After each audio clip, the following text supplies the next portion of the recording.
ಎಲ್ಲರಿಗೂ ನಮಸ್ಕಾರ. ಗೆಲುವೇ ನಮ್ಮ ಗುರಿ ಯೂಟ್ಯೂಬ್ ಚಾನಲನ್ನು ಎಲ್ಲರೂ ಲೈಕ್ ಮಾಡಿ, ಕಮೆಂಟ್ ಮಾಡಿ, ಶೇರ್ ಮಾಡಿ, ಸಬ್ಸ್ಕ್ರೈಬ್ ಮಾಡಿ ಎಂದು ಎಲ್ಲ ಜನರಲ್ಲಿ ಒಂದು ಮನವಿಯನ್ನು ಮಾಡುತ್ತೇನೆ.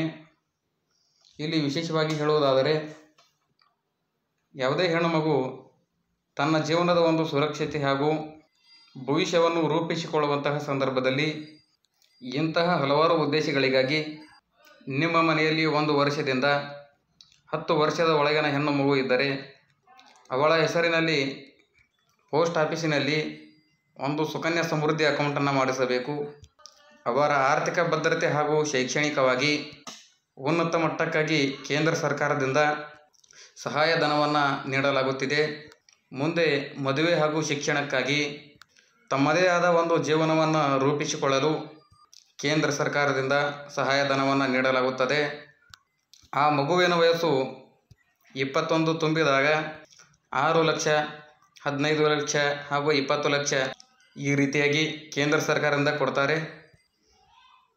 1 ವರ್ಷದಿಂದ 10 ವರ್ಷದ ಒಳಗಿನ ಹೆಣ್ಣು ಮಗು ಇದ್ದರೆ ಅವಳ ಹೆಸರಿನಲ್ಲಿ ಪೋಸ್ಟ್ ಆಫೀಸಿನಲ್ಲಿ ಸುಕನ್ಯಾ ಸಮೃದ್ಧಿ ಅಕೌಂಟನ್ನು ಓಪನ್ ಮಾಡಿಸಬೇಕು. ಪ್ರತಿ ತಿಂಗಳು ನೀವು 1,000 ರೂಪಾಯಿಗಳನ್ನು ಕಟ್ಟಬೇಕು. ಅಂದರೆ ಆ ಹೆಣ್ಣು ಮಗುವಿನ ಹೆಸರಿನಲ್ಲಿ ಸುಕನ್ಯಾ ಸಮೃದ್ಧಿ ಅಕೌಂಟಿಗೆ ಪ್ರತಿ ತಿಂಗಳು 1,000ದಂತೆ 1 ವರ್ಷಕ್ಕೆ 12,000 ರೂಪಾಯಿಗಳನ್ನು ಕಟ್ಟಬೇಕು. 12,000, 30,000 ಅಥವಾ 60,000 ಹಾಗೂ 90,000 ಈ ರೀತಿಯಾಗಿದೆ. ಪ್ರತಿ ವರ್ಷ ನೀವು ಆ ಅಮೌಂಟನ್ನು ಜಮೆ ಮಾಡಬೇಕಾಗುತ್ತದೆ. ಅದಕ್ಕೆ ಬಡ್ಡಿಯನ್ನು ಕೇಂದ್ರ ಸರ್ಕಾರದಿಂದ ಹಾಕಿಕೊಡುತ್ತಾರೆ. ಮಧ್ಯಂತರ ಅಪಘಾತ ಏನಾದರೂ ಸಂಭವಿಸಿ ಮರಣವನ್ನು ಹೊಂದಿದರೆ ಯಾವ ರೀತಿ ಪಡ್ಕೋಬೇಕು, ಪೋಷಕರಿಗೆ ಯಾವ ರೀತಿ ಲಾಭ ಎಂದರೆ, ಪ್ರತಿ ತಿಂಗಳು 1,000 ರೂಪಾಯಿಯನ್ನು ಕಟ್ಟಿದರೆ 1 ವರ್ಷಕ್ಕೆ 12,000 ರೂಪಾಯಿ ಆಗುತ್ತದೆ. ನೀವು 14 ವರ್ಷಗಳವರೆಗೆ ಕಟ್ಟಿದರೆ ಅಂದರೆ 12,000ವನ್ನು 14 ವರ್ಷಗಳ ಕಾಲ ಕಟ್ಟಿದರೆ ನೀವು ಕಟ್ಟಿದ ಅಮೌಂಟು ಕೇವಲ 1,68,000 ರೂಪಾಯಿಗಳು ಆಗುತ್ತವೆ. ನೀವು ಆ ಹೆಣ್ಣು ಮಗುವಿನ ಹೆಸರಿನಲ್ಲಿ ಕೇವಲ 14 ವರ್ಷ ಮಾತ್ರ ಕಟ್ಟಬೇಕು. ಆ ಒಂದು ಮಗುವಿನ ವಯಸ್ಸು 21 ಆದಮೇಲೆ ಆ ನಂತರ ಆ ಅಮೌಂಟನ್ನು ಪಡ್ಕೋಬಹುದು. ಯಾವುದೇ ಸ್ಕೀಮ್ ಮಾಡಿದರೂ ಕೂಡ ನೀವು 14 ವರ್ಷ ಮಾತ್ರ ಕಟ್ಟಬೇಕು. 1 ವರ್ಷಕ್ಕೊಮ್ಮೆ 12,000 ಕಟ್ಟಿದರೂ ನಡೆಯುತ್ತೆ.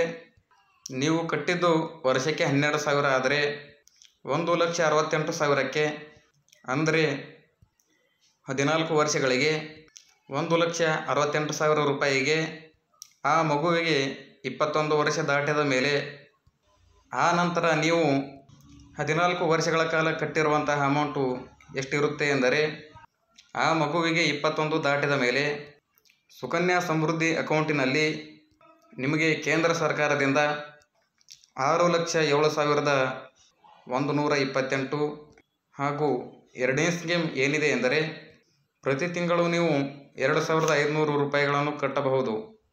ಇದು ನೀವು ವಾರ್ಷಿಕವಾಗಿ ಅಂದರೆ 1 ವರ್ಷಕ್ಕೆ ಕಟ್ತೀವಿ, ನಮಗೆ ಪ್ರತಿ ತಿಂಗಳು ಕಟ್ಟೋಕೆ ಆಗಲ್ಲ ಅಂದರೆ ವರ್ಷಕ್ಕೊಮ್ಮೆ 30,000 ರೂಪಾಯಿಗಳನ್ನು ಆ ನಿಮ್ಮ ಹೆಣ್ಣು ಮಗುವಿನ ಹೆಸರಿನಲ್ಲಿ ಆ ಒಂದು ಸುಕನ್ಯಾ ಸಮೃದ್ಧಿ ಅಕೌಂಟಿಗೆ ಹಾಕಬೇಕಾಗುತ್ತದೆ. ಹಾಕಿದರೆ ನೀವು ಕಟ್ಟಿದಂಥ ಅಮೌಂಟು 14 ವರ್ಷದಲ್ಲಿ 4,20,000 ರೂಪಾಯಿ ಆಗಿರುತ್ತೆ. ಅಂದರೆ 14 ವರ್ಷಗಳವರೆಗೆ ಇದೇ 30,000 ರೂಪಾಯಿಯನ್ನು ಕಟ್ಕೊತ ಹೋಗಬೇಕಾಗುತ್ತೆ. ನಿಮಗೆ ಅಮೌಂಟು ಎಷ್ಟು ಸಿಗುತ್ತೆ ಅಂದರೆ 15,17,820 ರೂಪಾಯಿಗಳನ್ನು ನಿಮ್ಮ ಹೆಣ್ಣು ಮಗುವಿನ ಹೆಸರಿನಲ್ಲಿ ಸುಕನ್ಯಾ ಸಮೃದ್ಧಿ ಅಕೌಂಟಿನಲ್ಲಿ 21 ವರ್ಷಗಳ ನಂತರ ಪಡ್ಕೋಬಹುದು. ಆನಂತರ 3ನೇ ಸ್ಕೀಮ್ ಬಂದು, ನೀವು ಪ್ರತಿ ತಿಂಗಳು 5,000 ರೂಪಾಯಿಯನ್ನು ಪ್ರತಿ ತಿಂಗಳು 5,000 ರೂಪಾಯಿ ಕಟ್ಟೋಕೆ ಆಗಲ್ಲ. ನಾವು ವಾರ್ಷಿಕವಾಗಿ ಅಂದರೆ ವರ್ಷಕ್ಕೊಮ್ಮೆ 60,000 ರೂಪಾಯಿಗಳನ್ನು ಆ ನಿಮ್ಮ ಹೆಣ್ಣು ಮಗುವಿನ ಹೆಸರಿನಲ್ಲಿ ಕಟ್ಟಿದರೆ 14 ವರ್ಷಗಳಲ್ಲಿ 60,000ದಂತೆ 14 ಬಾರಿ ನೀವು ಕಟ್ಟಬೇಕಾಗುತ್ತದೆ. 14 ವರ್ಷಗಳವರೆಗೆ 60,000ವನ್ನು ತುಂಬಿದರೆ 8,40,000 ರೂಪಾಯಿ ಆಗುತ್ತದೆ. ಆ ಒಂದು ಅಮೌಂಟಿಗೆ ಕೇಂದ್ರ ಸರ್ಕಾರದಿಂದ ಬಡ್ಡಿಯನ್ನು ಸೇರಿಸಿ 30,35,640 ರೂಪಾಯಿಗಳನ್ನು ಆ ಒಂದು ಹೆಣ್ಣು ಮಗುವಿನ ಹೆಸರಿನಲ್ಲಿ ಕೇಂದ್ರ ಸರ್ಕಾರದಿಂದ ಕೊಡುತ್ತದೆ. ಆನಂತರ 4ನೇ ಸ್ಕೀಮ್ ಬಂದು ಪ್ರತಿ ತಿಂಗಳು ನೀವು ನಿಮ್ಮ ಹೆಣ್ಣು ಮಗುವಿನ ಹೆಸರಿನಲ್ಲಿ 7,500 ರೂಪಾಯಿ ತುಂಬಿದರೆ 12 ತಿಂಗಳಿಗೆ ಎಷ್ಟಾಗುತ್ತೆ ಅಂದರೆ 90,000 ರೂಪಾಯಿಗಳನ್ನು ಆಗುತ್ತದೆ. ಈ ಒಂದು 7,500 ರೂಪಾಯಿ ಪ್ರತಿ ತಿಂಗಳು ಕಟ್ಟೋಕೆ ಆಗೋದಿಲ್ಲ. ವರ್ಷಕ್ಕೆ ಒಮ್ಮೆ 90,000ವನ್ನು ಒಂದು ನಿಮ್ಮ ಹೆಣ್ಣು ಮಗುವಿನ ಹೆಸರಿನಲ್ಲಿ ಕಟ್ಟಬಹುದು. 12 ತಿಂಗಳ ನಂತರ ಎಷ್ಟಾಗುತ್ತೆ ಅಂದರೆ 14 ವರ್ಷಗಳವರೆಗೆ ನೀವು ಕಟ್ಟಿರುವಂತಹ ಅಮೌಂಟು 12,60,000 ರೂಪಾಯಿ ಆಗುತ್ತೆ. ಅಂದರೆ ಯಾವುದೇ ಒಂದು ಸ್ಕೀಮ್ ಮಾಡಿದರೂ ಕೇವಲ 14 ಬಾರಿ ಮಾತ್ರ ಕಟ್ಟಬೇಕು. ಏನು ಉಳಿದಿರುವಂಥದ್ದು 21 ವರ್ಷ ಆದಮೇಲೆ ಈ ಅಮೌಂಟು ತಗೋಬೇಕು. ಈ ಅಮೌಂಟು 21 ವರ್ಷ ಆದಮೇಲೆ ಸಿಗುವಂಥದ್ದು. ಈ ಒಂದು ಒಳ್ಳೆಯ ಜನಸಾಮಾನ್ಯರಿಗೆ ಅತಿ ಹೆಚ್ಚು ಉಪಯುಕ್ತವಾಗುವಂಥದ್ದು. 1 ವರ್ಷಕ್ಕೆ 12,000 ರೂಪಾಯಿ ಕಟ್ಟೋದು ಉಪಯುಕ್ತ ಎಂದು ಹೇಳಬಹುದು. ಇನ್ನುಳಿದಂತಹ ಅಮೌಂಟು ಅತಿ ಹೆಚ್ಚಿನ ಆದಾಯವನ್ನು ಹೊಂದಿರತಕ್ಕಂಥ ಕುಟುಂಬಗಳಿಗೆ ಸಲ್ಲುತ್ತದೆ. ಈ ಒಂದು ಅಕೌಂಟನ್ನು ಓಪನ್ ಮಾಡೋದಕ್ಕೆ ಏನೇನು ದಾಖಲಾತಿಗಳು ಬೇಕಾಗುತ್ತವೆ ಅಂದರೆ ಆ ಒಂದು ಹೆಣ್ಣು ಮಗುವಿನ ಆಧಾರ್ ಕಾರ್ಡ್ ಹಾಗೂ ಜನನ ಪ್ರಮಾಣ ಪತ್ರ, ರೇಷನ್ ಕಾರ್ಡ್, ಮಗುವಿನ 3 ಭಾವಚಿತ್ರಗಳು, ತಂದೆ ಅಥವಾ ತಾಯಿಯ ಮತದಾರರ ಗುರುತಿನ ಚೀಟಿ ಅಂದರೆ ವೋಟಿಂಗ್ ಕಾರ್ಡ್, ಇವೆಲ್ಲವೂ ಸಹ ಕಡ್ಡಾಯವಾಗಿ ಇರಲೇಬೇಕು.